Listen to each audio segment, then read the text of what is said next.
Question number 10, marks zero, more than zero, more than 20, 30, 40, 50, 60, 70। अब ध्यान से देखना, क्लासेस क्या हो जाएंगी? मोर देन जीरो मतलब 0 to 10, 10 to 20। ये भी आपको बार बार मार्क्स के क्वेश्चन देके याद दिलाते रहते हैं कि पढ़ लो, पढ़ लो, पढ़ लो। देख लो तुम कौन सी रेंज में लाए करना चाहते हो।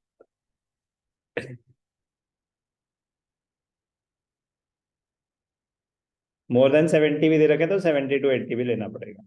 ठीक है ना? अब ध्यान से देखना प्लीज, सुनने पे ध्यान देंगे सब, जो कर रहे हैं वो भी रुक जाओ। मार्क्स मोर देन जीरो तो सबके आते हैं, है ना? तो नेगेटिव मार्किंग हुई तो। ध्यान से देखना, क्यूमुलेटिव फ्रीक्वेंसी हमें गिवन है 100, 92, 78, 44, 32, 18, 15, 13। मोर देन जीरो सब क्या है? मोर देन 10 सिर्फ 92 बच्चों क्या है? तो इसका मतलब 8 स्टूडेंट्स ऐसे थे जिनके 0 to 10 आए। यस और नो? 100 minus 92, 8।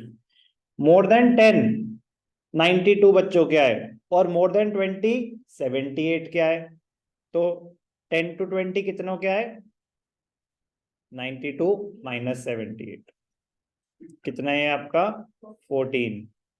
फिर 78 minus 44, 34, 44 minus 32, 32 minus 18, 18 minus 15,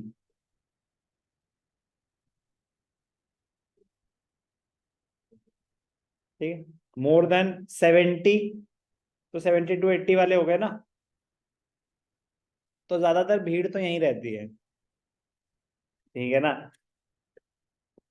there is always loneliness at the top. फिर भी तो 13 बच्चों के 70 to 80 है, गुड परफॉर्मेंस। यहाँ तक कोई डाउट? डाउट यहीं तक था, इससे आगे है?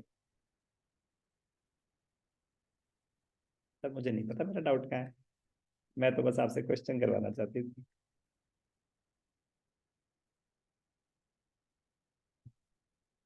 चलो पहले हमें लोकेट क्या करना होगा? n/2 कहाँ लाई कर रहे हैं? तो n/2, n क्या है? n होता है सम ऑफ फ्रीक्वेंसी 50। अभी f की बात हो रही है, आप जंप ना मारें। फ्रीक्वेंसी इज 100, ठीक है ना? 100/2 इज 50। तो वही कह रही थी मैं तो, 50 को लोकेट करना है। कहाँ पे लोकेट करेंगे? 50 कौन सा हो जाएगा? 40 to 50 या 50 to 60?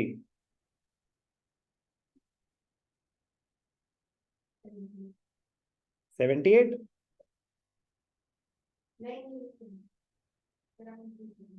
मेरा काम ही कंफ्यूज करना है। पढ़े लिखे आते हो तुम घर से, और मैं तुम्हें कंफ्यूज कर देता हूँ। क्या बोले जा रही है?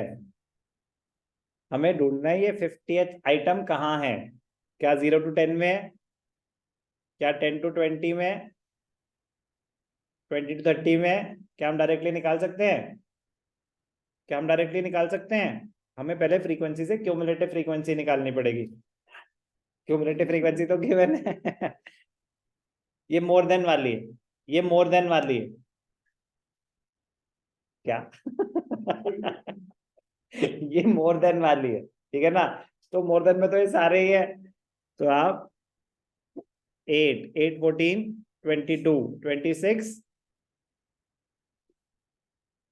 क्या 36, 8, 8, 14, 22, 56, 68, 72, 82, 85, 87, 100।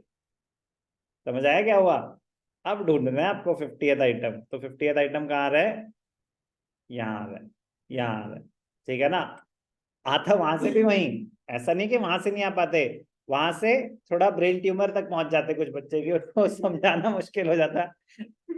हमें 50th आइटम लोकेट करना है कि 50th स्टूडेंट का है। तो असेंडिंग ऑर्डर ना साइकोलॉजिकली इजियर लगता है, साइकोलॉजिकली, कि 50th आइटम का है। ध्यान से सुनेंगे प्लीज, मैं दोबारा रिपीट कर रहा हूं।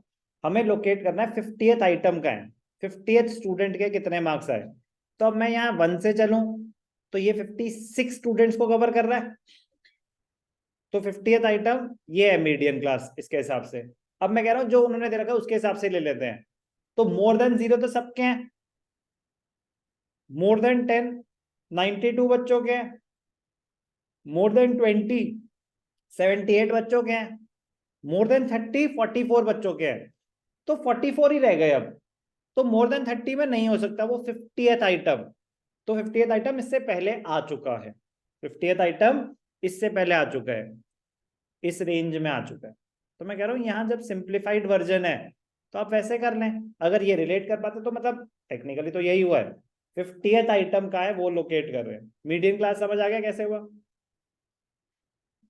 L1 20 प्लस n/2 50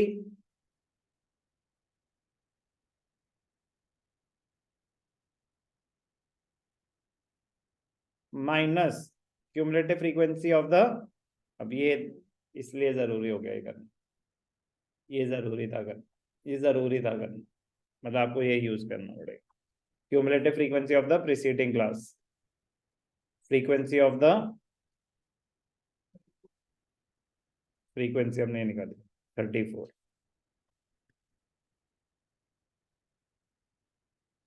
34 10, तो 20 प्लस 18 और 28 सॉरी 28 34 10 2 14 17 140 बाय 17 8.235, तो 8.24 28.24, ये स्टेप इंपॉर्टेंट हो गया। क्लियर? Good question.